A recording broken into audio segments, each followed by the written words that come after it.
Hey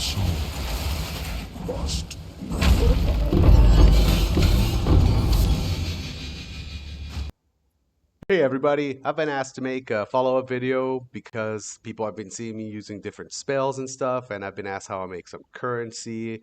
And so I'm going to try and compress it as much as I can into this video to show all the stuff that you can do with this build.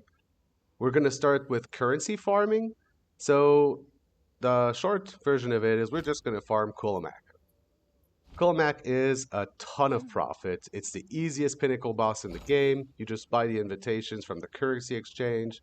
The prices fluctuate, but I'll buy them even if they're 16x, honestly. Or probably more. I mean, shit. It's a lot of currency. What we're going to be farming is Darkness Enthroned. If it roll gloves, boots, or helmet, and it's over 90% increased effect of socketed items, we're going to use Nomen of Corruption and corrupt it. And if you hit 120% or more, it's instant jackpot. These are not even the most expensive. Helmets go for like 80 divines, and I think boots for 40 or something. Anyways, yeah.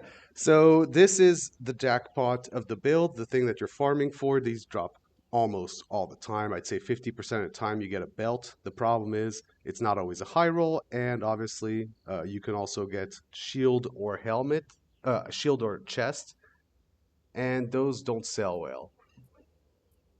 Um, yeah, so obviously you also have to hit the right, the 100% plus increased effect of socketed items, but it happens, and that's how you farm currency. I'm going to be using a rarity setup for this. We're going to be using Orses, Wonder Trap, and 2 and Various. This puts me at 261% rarity. And with that, you're going to get a bunch of extra random side drops like Divines, Perfect Exalts. I got a Dialas at one point, which sold for 40 div. So it's really nice. Oh, and also he drops Tekrav's Jewel pretty damn often. So I'm going to start with a montage right now, show you how much, just a little bit of what I've gotten. These are only going to be the side drops in the montage, just because I want to showcase the rarity, how it works on this guy. So yeah, let's...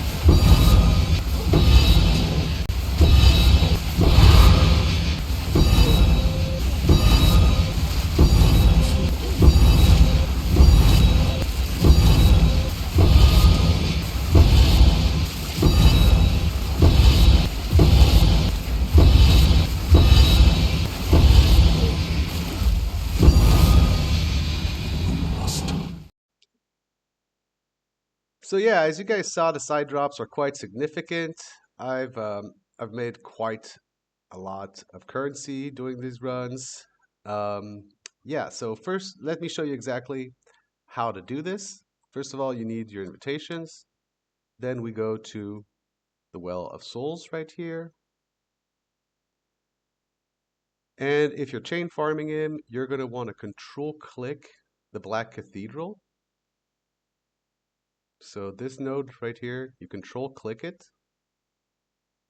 and click New Instance.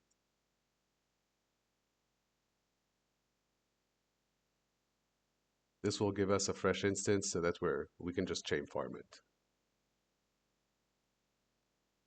Now we open the door. You can start stacking your regen while it opens. Of course, that's only if you're this build. Definitely don't need to do that on other builds. And this guy is extremely easy. So like I said, you can do this to get to this build if you want to, because the drops are nice and you will make some currency. So it's totally possible to do as a if you're less strong. We're gonna do this in a specific way. We're gonna push him this way. Every time he dies, he's gonna back off a little. And the reason why is when he flies around on the last phase, we'll know exactly where he's going, and that'll make the fight super easy because you don't want him to teleport on you. That can be a little annoying if he's on the other side of the abyss on the last phase. You can click any statue you like. I'm trying to make my Alta ring. That's why I'm doing one of each. These rings have no level requirements, by the way. And so yeah, he's gonna appear right here. You'll see. He's gonna fly there. So I prep a little because I like the process, but it's not needed. And so right here is where he's gonna be. He's gonna drop there every time. If you're too close to him when he drops, he might teleport you, and we got a belt, as expected. So belt, a bunch of random stuff. These high tier items, they sometimes sell. I mean, I have made a little currency doing it, but it's definitely not how you make your currency.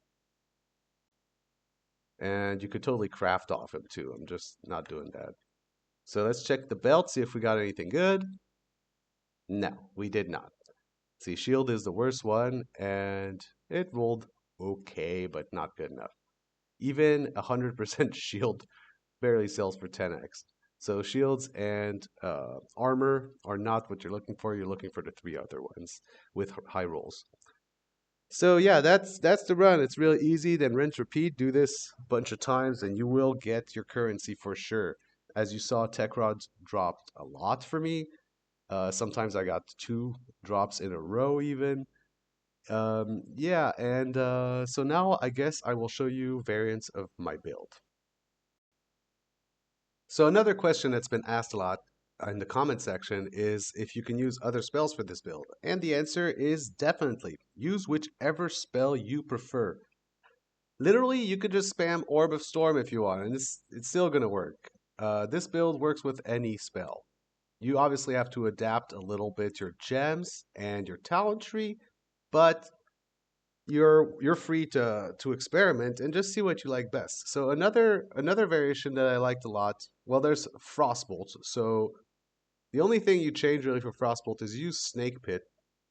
That's for mapping basically. Frost Art is king for bossing, hands down. There's just nothing else. For mapping, however, Frostbolt is kind of nice if you're using Snake Pit. This in the left slot will mean that, first of all, projectiles cannot pierce ever. So it stops piercing, but it starts forking. What happens when it forks is it explodes. So when it hits something that it can't pierce like a wall, it causes the explosion, which as you can see does a lot more damage. So it'll explode, then fork, then explode twice again. So this is really nice with Snake Pick for clearing. I suggest putting some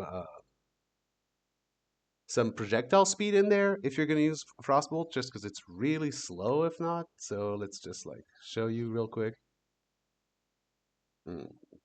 Let's use Zenith and this guy. So once you go Frostbolt, it's it's another version, it's different. If you like it better, use it. It's quite a lot of clear and it's easier to use than Frostbolt, I think, in a way. And this also frees up your boots if you want to use something else. Another version, probably my favorite for mapping, is Lightning. So switch my wand here.